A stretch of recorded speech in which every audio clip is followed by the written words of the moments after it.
Hi, good evening, everybody. Welcome to the Town of Durham Select Board meeting here on October 10th. I can't believe time's going this fast. We have a quorum. We got Joe Roy excused, and Ms. Roy is running a little late this evening, so we'll expect her a little bit later. I'll stand for pledge allegiance. I pledge allegiance to the flag of the United States of America and to the republic for which it stands, one nation, under God, indivisible, with liberty and justice for all. Okay, any amendments to tonight's agenda? Okay, public comments, that's probably a no. We have no old business, and we have new business. Discuss the historic district ordinance discussion. George Labudge and John Talbot. If you guys both want to join us, that is fine with us this evening. It might make it a little easier. What's that?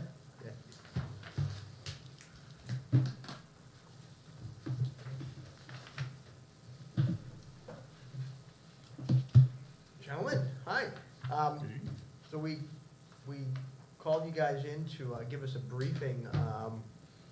George, you had forwarded basically a proposal on where to move with the historic district ordinances changes that were recommended, I believe it was over a year ago. And we'd like you to hear more about what was proposed and where that's going to take the town moving forward. Okay, sure. Jerry did ask me to come and give you guys this briefing, so I'm happy to do that. Just a little bit of background. As Community Development Director for Lewis and Clark County, I was the supervisor for Helena's Historic Preservation Officer. City of Helena, Montana has 3 historic districts and over 60 listed properties on the National Register. So I'm not an expert on historic preservation, but I've had quite a bit of experience in terms of being involved in the process and understanding what the goals are, what the parameters are of historic preservation programs.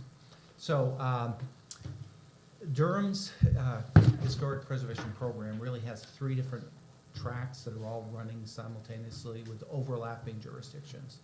So the code enforcement officer, and I did include a map in that memo that I had sent to the Historic District Commission. There are basically 10 properties in Durham, such as Shiloh Temple, which is on the National Register, the Union Church, which are all painfully familiar with the difficulty of dealing with some of these historic structures.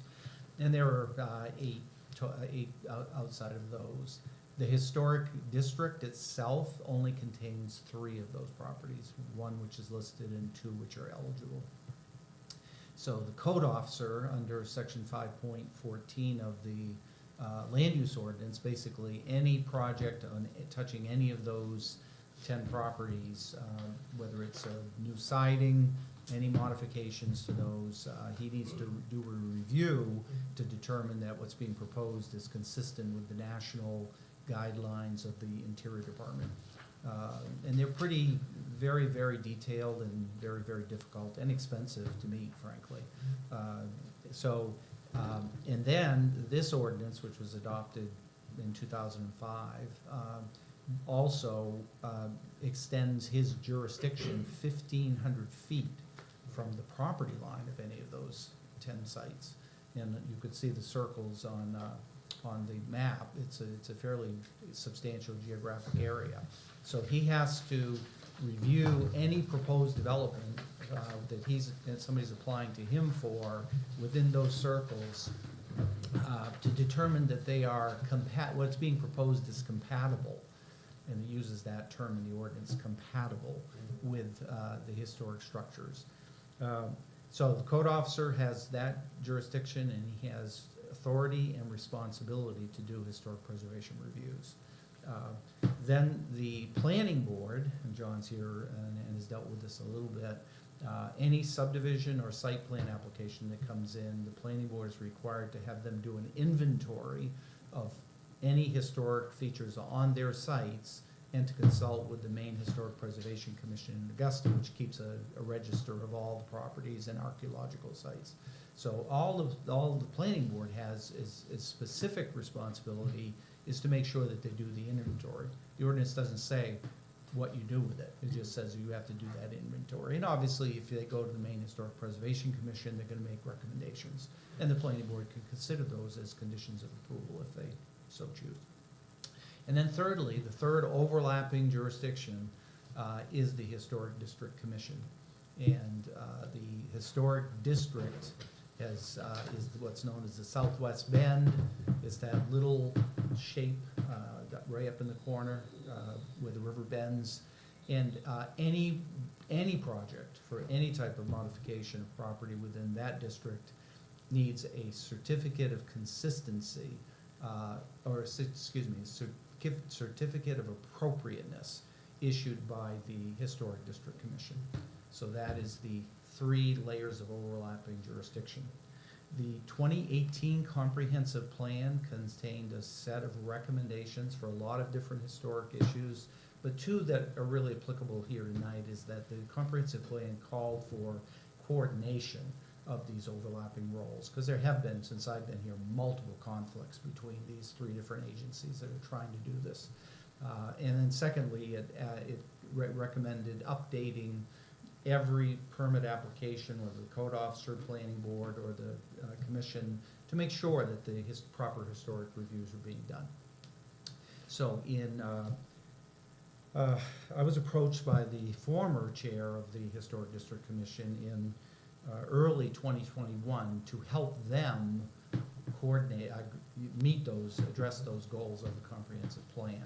And so I started working with them by doing research on what the different provisions of the ordinance are. And I also consulted with the Maine Municipal Association legal staff, as well as the Maine Historic Preservation Commission, to make sure, as I did my analysis, that it met both the legal parameters as well as the historic preservation analysis, to make sure that I was reading it correctly.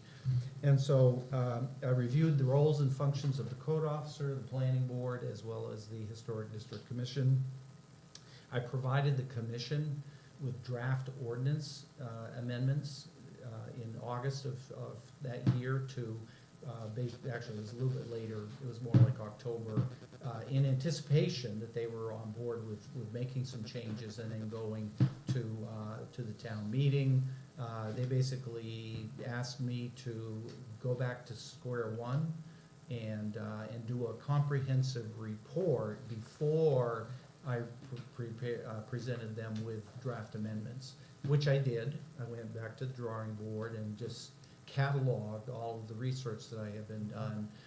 But before I proceeded any further with it, under the former town manager's supervision, Kathy Tombarelli, I basically wanted to get clear direction from them before I spent a lot more time working on this project, because it is very time consuming. So I did that, and that's the memo that I provided to the select board in March of last year. I met with the commission and asked them to get some consensus on a direction for simplifying and streamlining Durham's historic preservation programs, and they agreed to do that. And that recommendation had basically 3 main thrusts of recommendation. The first was to eliminate Article 12, which creates historic districts, and transfer that responsibility and authority over to the code officer, which there are 10 de facto districts created by that provision in the ordinance. The second was to reduce the scope of those reviews from everything within a quarter mile down to just the properties themselves and their abutters. And then thirdly, to change the Historic District Commission, which has the same regulatory authority and responsibility as the Planning Board or the Board of Appeals, and the same legal requirements for public process, to really transfer that into an advisory committee, and not just limited to the district, but townwide, to assist the code officer and the planning board and individual property owners in addressing the historic guidelines. So they voted to move in that direction, and I went forward and prepared a report that would catalog everything in addition to the amendments, and that's where pretty much I left off, and you know where we are today. So I'd be happy to answer any questions about any of that, or about the historic preservation programs that you have to. If I could just add one thing, Good, John. as you know, we've been working on changes to land use articles for this coming year. Board of Appeals, Conservation Commission, the solar panels, and then affordable, bad term, but affordable housing. The fourth one, we were working with, and they started out the Historic Commission on modifying their land use article thing, Article 12. And then late summer, they elected to not go forward with that, so that has stopped, so, that effort. So we're down to appeals, housing, and solar panels. Has there been a break in the deadlock with the commission? No. So right now, if someone's trying to do something in one of these districts, can they go forward? Can Well, they- can again- they complete it? Again, just to clarify, that the only jurisdiction that they have for actually reviewing projects is within the Southwest Bend District. So anything outside of that, around those other properties, on those other properties, you do not need any review or approval by the Historic District Commission. But within that district, yes, any activity, whether it's new siding, whether it's putting up a fence, some of the things that they reviewed, they would have to get a certificate of appropriateness from that commission, or they can't do their project. And that would be for the one property at the top of the hill, Union Church. No, it's actually anything within that district which extends beyond the Oh, okay. Union I Church. I get it, no, I get it. Goes down Ferry Sorry, Road, I'm thinking up of the Royalsboro, just to give a parameter, and a little bit up Newellbrook Road, and a little bit up Royalsboro Road. So it's pretty much that area down there by That the, whole area. yeah. And And I think it might be 20 or 30 properties within that district. so I guess my question is, since they're not doing, I mean, they can't or won't do anything right now. Yeah. What is the fastest way for us? I mean, I can't imagine there's a lot of stuff going on in that, but, you know, if there's gonna be a time where it's gonna go get busy, it's gonna be, you know, right now, right? I mean, that, what is the fastest way for us to,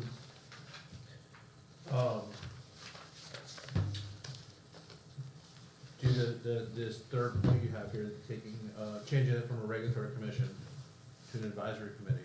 I mean, do we need to change land use ordinance? Well, I think you should perhaps consult with either MMA or your town attorney in terms of what you do if the Historic District Commission does not have proper leadership and cannot call meetings. I'm not sure, and I'm not a lawyer to address those issues of what your parameters are for operation between now and the town meeting. What I have done is present you with the amendments that I had prepared for them more than a year ago. And basically, if you decide to go forward to town meeting to implement those recommendations, then that's all I can really address. Right. And that's kind of where I think I was thinking that we would move this forward to a town meeting vote to get these ordinances changed, to give the responsibility to the CEO and basically the planning board to manage this moving forward, with the Historic District Commission acting on an advisory role, just like anybody else would be consulted, like the fire chief or the DPW commissioner. That this would just be another person that would be consulted by the planning board, another group, for looking at properties that fell within the bounds of what was considered to be historic. And that we move that down the road for the public, the town to vote on, to come up with a clean ordinance that anyone could view and read and understand, where you kind of really don't know where you're heading right now when you go and look at some of this, permissions.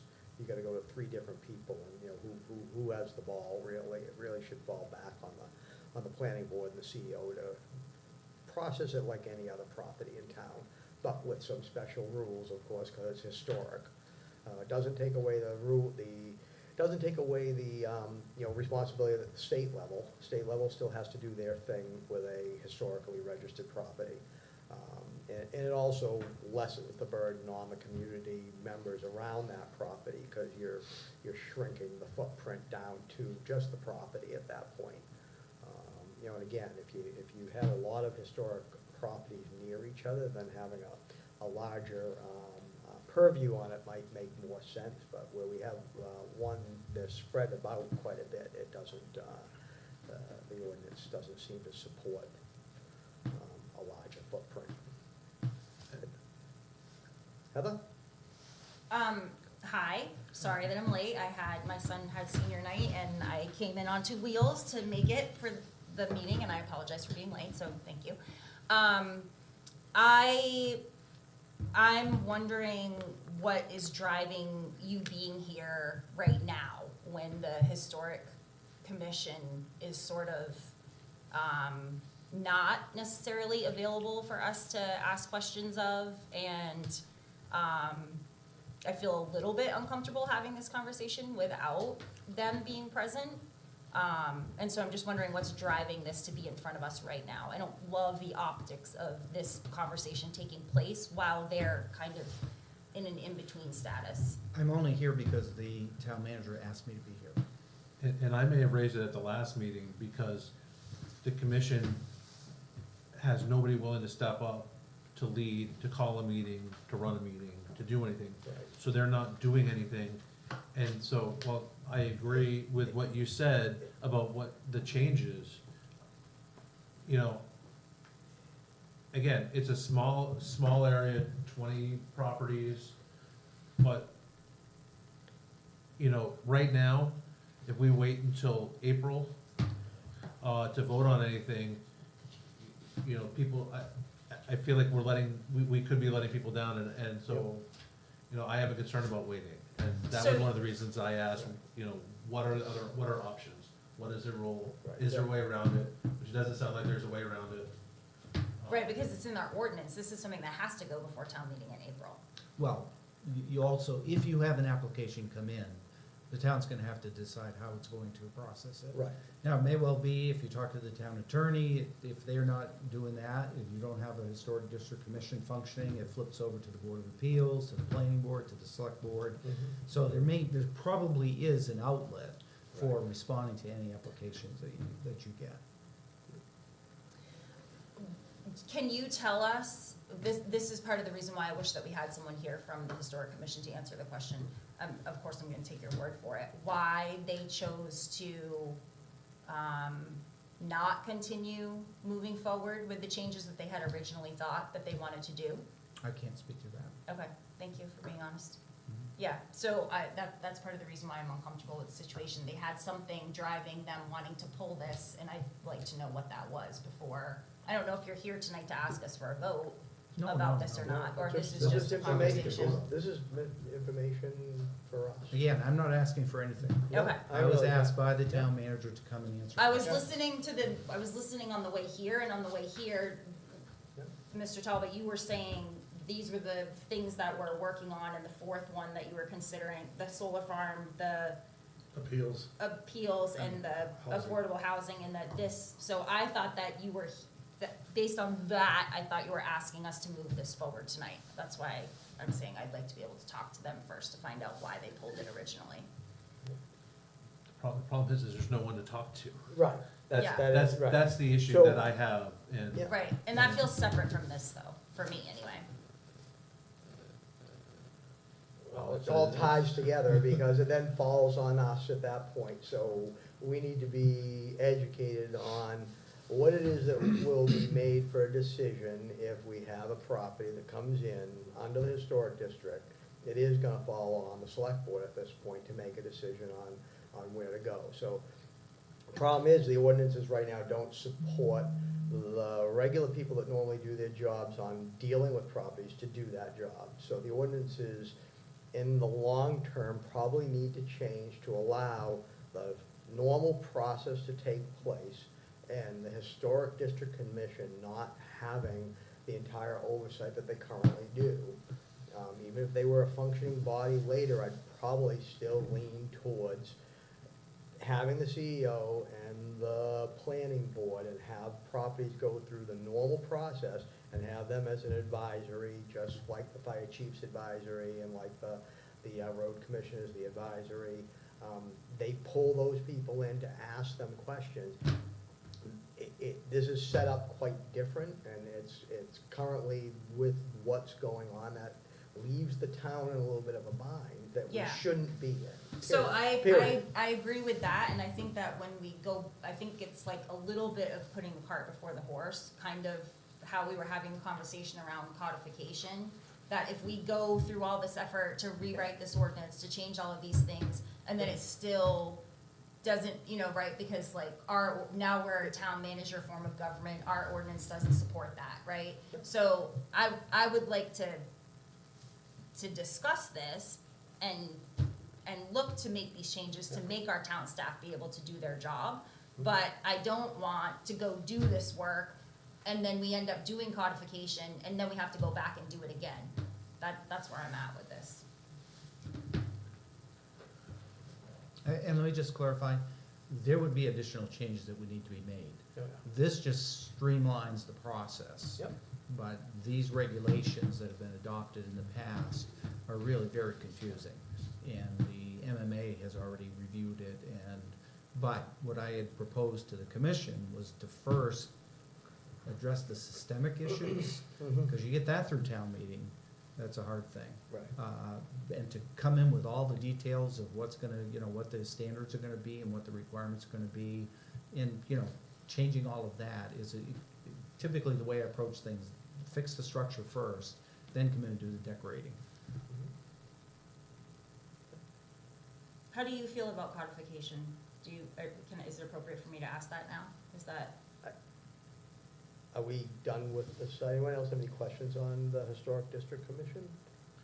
I don't necessarily have a question, but just for clarification, the reason why, at least my understanding of why this was taking place was simply to figure out a passage forward for us if something does come before the board. It's not to necessarily achieve any rewritten ordinance or thing of that nature. It's right now, without having that particular entity in place, how would we move forward if something was to arise that we had to make a decision on? And that's what I think we need to get clarification on. We do. Before we even tackle this. This is the secondary problem. The primary problem is, how do we address the true in the interim? in the interim? Mhm. That's really what, And you're My saying opinion that is- that's what the town attorney or MMA would advise us on? Right. The Okay. process for either replacing that group or transferring their, on a temporary basis, their Right. responsibility to one of the other boards or commissions. And that's what your concern was? The interim? right. Because That's based off fair. our I ordinance. think that's fair. Based off our ordinance, we don't have a way to act. Yeah. They basically, Right. they basically disband without necessarily disbanding. I mean, the way to do it is, and I'm assuming we would have the authority to basically say, everyone's off and appoint the planning board as, Yeah.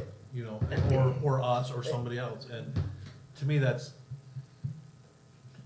not the way I would like to go. I would like to see them step up and do this because it's important. Yeah. But, Yeah, from what I read on the MMA site and the state statutes on the committees, that yes, that we would have to vote in a committee or an expert that would act on our behalf. And we're able to do that if we go through the process that Jerry described the other day of essentially picking names out of a hat for a committee chair. And if nobody went that route to take that position, then that's it, the committee's defunct, and then you move to appointing an expert at that point to take over the roles and responsibilities of that committee's charter. which And costs that- us more money. Which will possibly cost us more money if it was an outside person. It can be an outside person. It can be somebody not from town. It can be an expert in the field. have you had an inquiry or an application or that is stemming from this, or is this just because of the current state of the commission? I do not receive applications, it's the code officer that gets the application, so I'm not aware that he's had it. He hasn't, okay. I just wondered But to if answer this, your question, Heather, I think it stems because we were relayed the news yeah, of what transpired with the commission. As Josh said, he raised the question, well, how do we proceed forward, moving forward? That's what really this is. And this was one piece of it, so. yeah, okay. All right. Any other questions? Can George tell me how he Very- feels about codification? Real quick, if it's an easy question. Yeah, Otherwise, Yeah, we're that's it. moving on. Just I've been ha- advocating codifications ever since I started and have been doing some of it. Yeah, The idea of a over the whole ordinance, I think it's important to look at, and I've asked Jerry and Alan to set up a meeting with the consultant that you were talking to just kind of explain to him what we've done, what I've done with the planning board and the conservation commission, and, you know, to get a sense of what exactly they're talking about, because obviously it's not as easy as just, you know, looking at the laws, looking at other towns. You gotta work through all the local issues, as you've seen with the resource protection. You know, it's not as easy as just saying, okay, we'll crank out this model and bingo, you're done. And they understand that, for I watched the presentation. They understand that there's a process, but what it does is gives you an overview of the whole framework. Like, I know, and I've been saying for years, your mobile home park ordinance does not meet state law. But that's not an issue that's pressing. Resource protection was, other solar now, those are the things that I've been focusing on, working with the planning board and the other groups. okay, thank you. I appreciate your opinion on that. Great. Yes, Rich? Well, just because John's here and both you gentlemen are here, thank you for being here. Just if you give us maybe a high-level, quick synopsis of anything new going on in town that maybe. Sure, give it a shot. We had two minor plat changes, probably the last week at our meeting. The biggest of which was Bowie Hill dropped 2 lots. They went to 11 instead of 13. And the other one was just simply kind of moving lot lines a little bit. We have no other, at least right now, we have nobody else coming in. We did a site visit about 3 weeks ago for 4 more lots, Ruby Lane, the subdivision off Swamp Road. But we have not gotten a formal application. We did get their sketch plan, gave them feedback, and then did a site visit for that while the weather was nice. And I don't think we have anything else that's been submitted. No, right now, this is the time we focus on the ordinances, because we got the town meeting coming up, and that's where we're really all full bore, getting ready. And so the three of those that are active are solar, and the Conservation Commission has taken the lead on that. And then with George's help, and they have focused that solar thing on what I call the technical infrastructure uses, not what land is good or bad for solar, but what is the height of solar panels, how much buffering, putting money to escrow to take it out when the time comes, all those kinds of sizes, so on and so forth. So they're working on that. The appeals board, more than likely, I think the planning board will kind of take the lead on finishing that. George has written up the changes on that one, and then the housing, we have, November 15th is our tentative date to do the public, information meeting on housing. And so the process will go through is similar to what we did last year on all of those, which is, for lack of a better term, a rough draft of the bullet outlines of the 3 changes will be done. It'll go before a public information meeting, not a formal hearing. Conservation Commission will run it for solar panel, Planning Board will run it for appeals and housing. They'll be scheduled between now and December. We are looking at doing a survey on the housing, similar to what we did last year, to get some feedback on that. Come together with a rough draft of the 3 changes.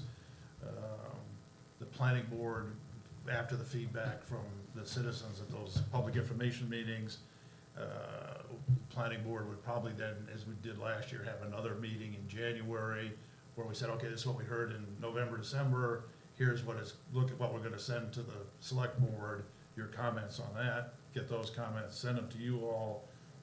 you then write up the final draft of the article, send it back to the planning board. We hold a formal public hearing, but assuming that we send you is the 95%, certainly can change it, but it's real close to the final thing. We hold a public hearing where there are no real major changes to the ordinance after you send it back to us, and then the town votes on it in April. And that true public hearing is no more than 30 days, no less than 7 days before the town meeting. And that's a process we used for resource protection last year, and I think worked pretty well. So there was plenty of opportunity for public input and tweaking stuff and your input, and I know a lot of you came to all those Yep. meetings, so if you didn't have anything else to do before and after Christmas, we invite you to there will be no cookies or anything else. One question that I know that I'm gonna have, I don't expect you to answer it right now, but just so that you can put it on your radar, because it is something that I will ask and I'm interested in the answer, is how building permits are impacted if whatever happens with affordable housing, like, let's just say, if we did the thing, I think it's like 3 houses per, where there's already a single housing, right, they can have whatever more dwellings. Does that count, does each one of those count as a building permit? You don't need to answer that now, I would be interested in whatever the answer is. Simple answer, it depends. If they build it all at once, if they, like a duplex, that gets 1 permit. A single-family home with an accessory apartment gets 1 permit. If they build 2 different houses, they could get 2 permits. So building permit, not dwelling permit, it counts as one, okay, thank you, appreciate it. Any other questions? All right, gentlemen, Thank thank you you for very all you much, do. appreciate your help, Thank you, good to Yeah. see you guys. good You too. information. All right. We'll move on, managers report, Jess, you have anything for us this evening? I really don't, I just, the election is coming up, November 7th, it's gonna be at the AMVets. Absentee voting has begun, you can request online, in person, or by phone. Okay, great. I want to say a shout out to everybody who put the newsletter together. I Oh, read yeah, through the that quarterly the other day, newsletter. probably a couple weeks ago now it came out, but we haven't been here since. Yeah. Great job to everybody who did that, I like it a lot. It was very informative and, yeah, And anyone Easy to read. who wants to chat with Jerry. I know, I love this. No one has I love gotten it. in touch with me yet, so. Am I allowed to? You can, just email me or call me and I'll put you on. I love it, I love that. okay. Well, thank you. Anything else? Nope, okay. Nope, that's it. All right, move on, consent agenda. Have a motion to accept the consent agenda. So moved. I have a move, Josh, have a second? Rich seconds, okay, all in favor? I'm gonna abstain from this vote because I wasn't here for those meetings, and so I can't determine whether or not those minutes are accurate, because I wasn't at them. All right, so I got 3, 4, and 1 abstained, so motion passes for the consent agenda. Okay, upcoming meetings, we've got the select board meeting on 10/24, and then our first meeting of the month in November on 11/14. Let's see, and we have a planning board meeting on 11/1. Okay, unless there's any reason for an executive session, I'll take a motion to adjourn. So moved. Rich seconds. All in favor? All right, we are adjourned. Thank you very much, everybody. Have a good evening.